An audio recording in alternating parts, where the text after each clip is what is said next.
Channel SK study point पर आज आपके लिए जो पेपर हुआ है सीटेट का जो है सीडीपी करवाने वाले हैं 30 नंबर का, तो हमारे साथ बने रहिएगा और मिलाने का प्रयास किया कि आपका कितना स्कोर आ रहा है इसमें।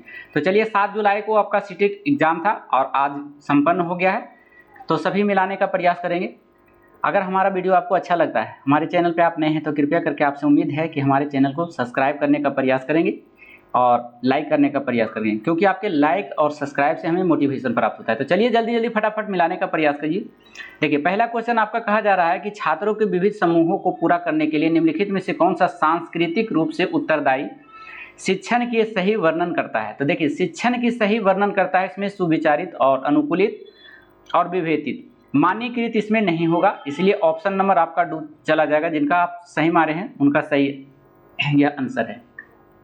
चलिए दूसरा नंबर में मिलाने का प्रयास कीजिए। दूसरा नंबर में देखिए क्या कहा जा रहा है। दूसरा नंबर में कहा जा रहा है कि एक शिक्षिका खुद से पूछती है कि मैं ऐसे अनुभव कैसे प्रदान कर सकती हूँ जिसमें छात्रों की पर्यावरण में विभिन्न प्रकार की वस्तुओं को वर्गीकृत करने और उसे वर्गीकरण में स्कीमों का विश्लेषण करने की आवश्यकता है। वह छात्रों में किस बुद्धिमत्ता को बढ़ावा देने की कोशिश कर रहा है। तो ऐसे क्वेश्चन को जो है आंसर सोच समझ कर देना चाहिए। इसमें जो है देखिए प्रकृति के बारे पर्यावरण से रिलेटेड जुड़ा हुआ है, तो प्राकृतिक बुद्धिमत्ता को इसमें सही आंसर है, ऑप्शन नंबर बी हो जाएगा। चलिए तीसरा नंबर क्वेश्चन देख लीजिए। तीसरा नंबर में अभी कथन और कारण करके दिया हुआ है। कहा जा रहा है कि शिक्षकों को विद्यार्थियों के बीच बहस चर्चा और सहयोग प्रोत्साहित करना चाहिए। बिल्कुल ये सही कह रहा है। और इसमें जो है ज्ञान उत्पादन और निष्क्रिय जो है, निष्क्रिय शब्द नेगेटिव सेंस देता है, यह होगा नहीं। जब भी नेगेटिव आए उसे काट दीजिए। आपका ए आंसर सही है और बी गलत है। तो ए सही है, बी गलत है, 2 नंबर आपका सही हो जाएगा।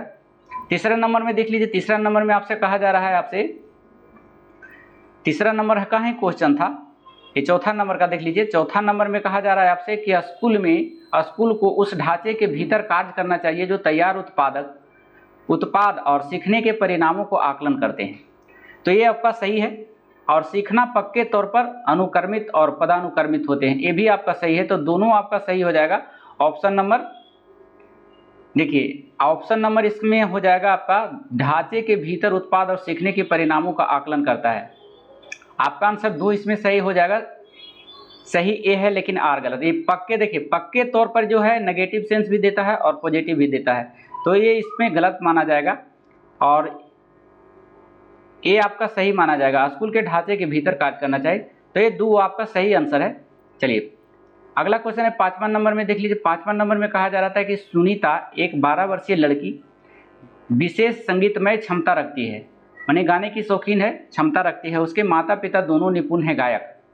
वे सुनीता को अपनी आवाज़ और बेहतर करने के लिए प्रशिक्षण कक्ष में भेज रही है, यानी प्रशिक्षण कक्षा में भेज रही है कि और बेहतर तरीके से सीखे। तो सुनीता की यह क्षमता संभावित रूप से किन कारकों को अंतःक्रिया का परिणाम है। तो देखिए वो जन्मजात माना जाता है, क्योंकि जन्मजात से ही गुण आ जाता है। तो इसमें आपका जो है सही आंसर हो जाएगा 2, आनुवांशिकता और वातावरण का सही आंसर है इसमें।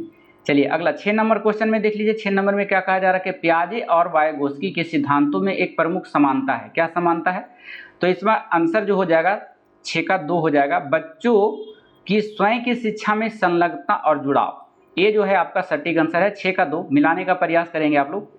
चलिए 7वां नंबर क्वेश्चन में देख लीजिए। 7वां नंबर कहा जा रहा है निम्नलिखित में से कौन सा सही सुमेलित युग्म है। सुमेलित युग्म आपको सही करना है, इसमें कौन सही है। तो देखिए इसमें 7 का ए हो जाएगा, सही हो जाएगा। मानक संदर्भित मूल्यांकन और साथियों को प्रदर्शित की तुलना करता है, ये बिल्कुल सही है। अभी सिर्फ आप मिलाने का प्रयास करें, क्योंकि विश्लेषण हम फिर बाद में कर देंगे इसका, आप लोग चाहेंगे तो। देखिए 8वां क्वेश्चन देख लीजिए। संवेदनशील अवधि वह समय अवधि होती है जिसके दौरान कुछ डैश विशेष रूप से समान विकास के लिए महत्वपूर्ण होते हैं। देखिए समान विकास के लिए महत्वपूर्ण होती है, तो इसके लिए आंसर हो जाए पर्यावरणीय कारक हो जाएगा, ऑप्शन नंबर 2 हो जाएगा। चलिए 9 नंबर में देख लीजिए। 9 नंबर में कहा जा रहा है कि लेव वाइगोत्स्की के अनुसार भाषा और विचार के बीच संबंध है। भाषा विचार के संबंध क्या है? तो भाषा और विचार के संबंध है, भाषा विचार एक दूसरे से स्वतंत्र होते, ये भी आपका सही जा रहा है आंसर। और साथ साथ 3 भी कहा जा रहा है कि भाषा और विचार दूसरे की जटिल विनिमय प्रक्रिया। तो दोनों ऑप्शन इसमें सही है। ये डॉट क्वेश्चन है, आप है जो इसको स्टार में रखेंगे, क्योंकि यह आयोग जब जारी करेगा उसमें आपको पता चल जाएगा। चलिए अगला क्वेश्चन है 10वां नंबर क्वेश्चन में। 10वां नंबर में बोला जा रहा है कि समावेशी कक्षा में क्या जरूरी होता है। ऑप्शन नंबर 3 है बच्चों के बीच हर तरफ की विभिन्नता को दूर करने का लक्ष्य रखती है। ये आपका सटीक आंसर है। चलिए अगला क्वेश्चन देख लीजिए 11 नंबर में। 11 नंबर कहा जा रहा है कि प्रगतिशील शिक्षा में बच्चों को किस तरह से देखा जाता है। तो प्रगतिशील कक्षा में जो देखा जाता है ज्ञानवर्धक और अर्थ की रचना करने वाले के लिए जाना जाता है। ऑप्शन नंबर 2 हो जाएगा 11 का। 12 नंबर में देख लीजिए, 12 नंबर में कहा जा रहा है शिक्षकों को बच्चों के प्रयोग के लिए बहुत सारे अवसर देने चाहिए। बिल्कुल सही है। उदाहरणों और गैर उदाहरणों पर चर्चा करनी चाहिए। बिल्कुल सही कह रहा है। और कारण बता रहा है, इसमें कारण कह रहा है कि इसमें बच्चों को गलत धारणाओं से निपटने के लिए एक रचनात्मक तरीका विपरीत उदाहरण प्रदान करता है। देखिए गलत अवधारणा इसमें जो सेंस देता है वह गलत है या नेगेटिव सेंस दे रहा है, तो आपका ए सही हो जाएगा, बी गलत हो जाएगा। तो आपका जो आंसर हो जाएगा 4 हो जाएगा। इसमें से देख लीजिए ए गलत है, ए सही हो जाएगा और गलत हो जाएगा। ए सही, बी दूसरा आपका आंसर हो जाएगा। 1 मिनट रुक जाइए। इसमें 12 नंबर का देख लीजिए, फिर से देख लीजिए इसको। शिक्षकों के बच्चों के प्रयोग के लिए बहुत सारे अवसर देने चाहिए। बिल्कुल सही है। और बच्चों में गलत धारणाओं से निपटने का एक रचनात्मक तरीका विपरीत उदाहरण होता है। ये भी आपका सही कह रहा है। आपका आंसर जो होता है ए और बी दोनों सही है और सही व्याख्या कर रहा है। ऑप्शन नंबर 4, 12 का 4 हो जाएगा। 13 नंबर में देख लीजिए, भावनाओं और व्यक्तित्व और सामाजिक संबंधों में परिवर्तन और स्थिरता किस विकास में शामिल है। तो ऑप्शन नंबर बी हो जाता, मनोसामाजिक विकास होता है इसके संबंध में। जब भी भावना और व्यक्तित्व से जुड़ा हुआ रहे तो मनोसामाजिक विकास के अंतर्गत आता है। 14 नंबर में देख लीजिए, 14 नंबर में कहा जा रहा है कि जीन पियाजे के संज्ञानात्मक विकास का सिद्धांत यह बताता है। क्या बताता है? तो 14 का 2 हो जाएगा ऑप्शन नंबर। पाठ्यक्रम को बच्चों के आयु समूह व चरण को ध्यान में रखकर तैयार किया जाना चाहिए। 15 नंबर में देख लीजिए, लॉरेंस कोहलबर्ग ने बच्चों के नैतिक विकास का अध्ययन करने के लिए किस विधि का प्रयोग किया था। तो 15 का आंसर देखिए 1 हो जाएगा। बच्चों के सामने नैतिक दुविधा रखना चाहिए और अनुक्रियाओं की समालोचना करना चाहिए। चलिए अगला क्वेश्चन आपका 16 नंबर में है। 16 नंबर में देख लीजिए, जीन पियाजे से भी क्वेश्चन आया है। जीन पियाजे के अनुसार बच्चे वयस्कों से किस प्रकार भिन्न है। ये 16 नंबर का है, तो 16 नंबर का आपका 2 हो जाएगा आंसर। बच्चों की सोच वयस्कों से गुणात्मक रूप से भिन्न होता है, ना कि आपको तुलनात्मक रूप होगा, मात्रात्मक होगा। ये आपका गुणात्मक इसमें होगा, तो आपका सही आंसर 2 हो जाएगा। 17 नंबर में देख लीजिए, 17 नंबर में आपसे कहा जा रहा है कि पठन वैकल्प से जूझ रहे छात्रों को पढ़ाना या सिखाया जा सकता है। पठन वैकल्प, तो इसका आंसर हो जाएगा 17 का आपका 2 हो जाएगा, माफ कीजिएगा 17 का 4 हो जाएगा आपका सुव्यवस्थित और धनात्मक प्रशिक्षण के माध्यम से। 17 का 4 हो जाएगा। 18 का देख लीजिए, 18 में क्या कहा जा रहा है। 18 में कहा जा रहा है, कथन कारक करके दिया हुआ है कि शिक्षकों को शिक्षार्थियों के बीच व्यक्तिगत भिन्नताओं को सम्मान करना चाहिए और सभी शिक्षार्थियों की आवश्यकता अनुसार अपने शिक्षण को समायोजित करना चाहिए। तो ये आपका बिल्कुल सही कह रहा है। और दूसरा में कह रहा है, शिक्षकों की अवधि पृष्ठभूमि और शिक्षार्थियों को पढ़ाते समय उनके बीच सहयोग, समूह कार्य और बातचीत से बचना चाहिए। गलत सेंस दे रहा है, नेगेटिव सेंस, इसीलिए गलत हो जाएगा। ए सही और बी गलत हो जाएगा। 18 का 2 हो जाएगा आपका। ए सही है लेकिन बी गलत हो जाएगा। चलिए 19 नंबर में देख लीजिए। 19 नंबर में क्या कहा जाता है, रमा एक शिक्षिका है जो कि बायोगोस्की के सिद्धांतों को अपनी कक्षा में लागू कर रही है और वह एक चुनौतीपूर्ण कार्य को पूरा करने के लिए अपने छात्रों को समूहों में काम करने के लिए नियुक्त करती है। कार्य के दौरान एक छात्र एक महत्वपूर्ण संकल्पना को समझने के लिए संघर्ष करता है। रमा के लिए इस छात्र की मदद करने वाले सबसे प्रभावी तरीका क्या हो जाएगा। तो इसमें देख लीजिए 19 का आंसर जो हो जाएगा 3 है, सही आंसर हो जाएगा। चलिए 20 नंबर में देख लीजिए, आप लोग मिलाने की कोशिश कीजिएगा। निम्नलिखित में से क्या दृष्टिबाधित व्यक्तियों के लिए कक्षा में भागीदारी लेने में बाधा डालता है। तो 20 का जो हो जाता है ये हो जाएगा, मुद्रित पाठ्य पुस्तकों और नोट्स, ये बाधा करते हैं।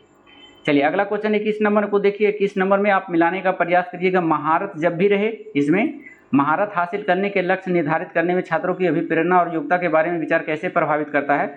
तो 21 का आपका ए हो जाएगा। यह अक्सर योग्यता और बुद्धिशील दृष्टिकोण में बढ़ी हुई आंतरिक अभिप्रेरणा और विश्वास को दर्शाता है। अगला क्वेश्चन है 22 नंबर में देख लीजिए। 22 नंबर में कहा जा रहा है कि आप एक शिक्षक है जो अपने छात्रों को प्रासंज्ञानात्मक कौशल विकास करने में मदद करना चाहते हैं। निम्नलिखित में से कौन सी रणनीति इस प्रकार के चिंतन को बढ़ावा देने में सबसे अधिक संभावना है। तो 22 का आंसर देखिए ए हो जाएगा। छात्रों को अपने स्वयं के सीखने और सोचने की प्रक्रिया पर विचार करने के लिए प्रोत्साहित करना चाहिए। यह जो है पॉजिटिव सीन, जब भी आंसर होता है पॉजिटिव है क्वेश्चन तो पॉजिटिव में, नेगेटिव है तो नेगेटिव में। 23 नंबर में देख लीजिए। 23 नंबर में कहा जा रहा है आपसे एशियाई संस्कृति में जो सामाजिक सद्भावना पर जोर देते हैं, क्रोध की अभिव्यक्ति को हतोत्साहित किया जाता है और शर्म को प्रोत्साहित किया जाता है। तो 23 का देखिए आपका ये सही दिया गया है। और कारण में देख लीजिए, भावनाएं व्यक्तिपरक और सीखने में कोई भूमिका नहीं निभाता है, नेगेटिव सेंस से कट जाएगा, ये सही है, बी गलत हो जाएगा, ऑप्शन नंबर 2 हो जाएगा, 23 का 2। चलिए 24 नंबर में देख लीजिए, 24 नंबर में कहा जा रहा है कि छात्रों के लिए कक्षा में प्रतिक्रिया सबसे अधिक प्रभावी होता है कब होता है 24 का, तो 24 का आंसर 1 हो जाएगा। यह सीखने की गति के दौरान और पश्चात भी होता है। 25 नंबर में देखिए, 25 नंबर में क्या कहा जा रहा है, रचनावादी शिक्षण विद्यार्थियों को डैश अधिगम की ओर ले जाता है, किसकी ओर ले जाता है, तो 25 खोज पर आधारित। देखिए रचना जब भी होता है तो किस पर होता है, खोज पर होता है। 26 नंबर में लेके चलते हैं, हमारे साथ बने रहेंगे आप लोग। 26 नंबर में क्या कहा जा रहा है, निम्नलिखित यानी निम्न में से कौन सा प्रश्न विश्लेषणात्मक चिंतन को बढ़ावा देता है, तो बढ़ावा देता है भारत की जनसंख्या के वृद्धि और विभिन्न कारण, यह जो है विश्लेषणात्मक को बढ़ावा देता है। 3 हो जाएगा आपका 26 का। 27 नंबर में देख लीजिए, किसी अधिगम की रणनीति में बच्चों द्वारा दूसरे को सिखाना शामिल है जो उन्होंने सीखा है, किससे सीखा है, तो 27 का देख लीजिए, 27 का आपका आंसर 3 हो जाए, पारस्परिक शिक्षण से। 28 नंबर में देखिए, 28 नंबर में कहा जा रहा है निम्नलिखित में से कौन सा कथन स्वालीनता के संदर्भ में सही है, तो 28 का आपका ए हो जाएगा। स्वालीनता एक प्रकार की तंत्रीय विकासात्मक विकार है, ऑप्शन नंबर ए हो जाएगा। चलिए 28 नंबर में देख लीजिए, 28 नंबर का हो गया। 29 नंबर में देखिए, 29 नंबर में आपसे पूछा जा रहा है कि किशोरावस्था के दौरान जेंडर अपेक्षाओं के अनुरूप स्त्रीत्व या पुरुषत्व की परंपराओं का पालन करने के लिए दबाव बढ़ जाता है, तो ये जो हो जाएगा आपका 29 का ये सही है। और कारण का रहा जेंडर भूमिकाएं जैविक रूप से निर्धारित की जाती है, ये भी आपका सही है, तो दोनों आपका सही है और इसका व्याख्या भी सही से करता है, ऑप्शन नंबर आपका 4 हो जाएगा 29 का। और 30 नंबर का अंतिम क्वेश्चन देख लीजिए, 30 नंबर में क्या कहा जा रहा है कि विद्यार्थियों में समालोचनात्मक चिंतन को विकसित करने के लिए एक शिक्षक को क्या करना चाहिए, तो 30 का 2 हो जाएगा, ऑप्शन नंबर 2। ऐसे सवाल देने चाहिए जिससे निष्कर्ष भी निकाले और व्याख्या भी प्राप्त करे, व्याख्या भी शामिल हो। तो ये 30 नंबर का CDP हो गया। उसके बाद हम GS पेपर लेकर आएंगे, हमारे साथ जुड़े रहेंगे। हमारा वीडियो आपको अच्छा लगता है और हमारे वीडियो आपको पसंद आता है तो हमें लाइक और सब्सक्राइब करने का प्रयास करें, क्योंकि लाइक और सब्सक्राइब के माध्यम से हमें मोटिवेशन प्राप्त होता है और ऐसे ही कॉन्टैक्ट सबसे पहले और सटीक रूप से जानकारी हम आप लोगों को प्रोवाइड करते हैं। तो कृपया करके आपसे नम्र निवेदन है कि चैनल को जरूर सब्सक्राइब और लाइक करें, अगर पहले से किए हुए हैं तो जरूर लाइक करके जाएं। तो फिर मिलते हैं अगले वीडियो में GS वाला पेपर में। GS वाला पेपर ये पेपर 2 है ना, पेपर 2 के लिए है, तो इसमें देख लीजिए और मिलान करके हमें कमेंट बॉक्स में बताइए कि आपका कितना आंसर आ रहा है इसमें। चलिए फिर मिलते हैं GS वाले पेपर में, जब तक के लिए धन्यवाद, thank you so much, thank you for watching.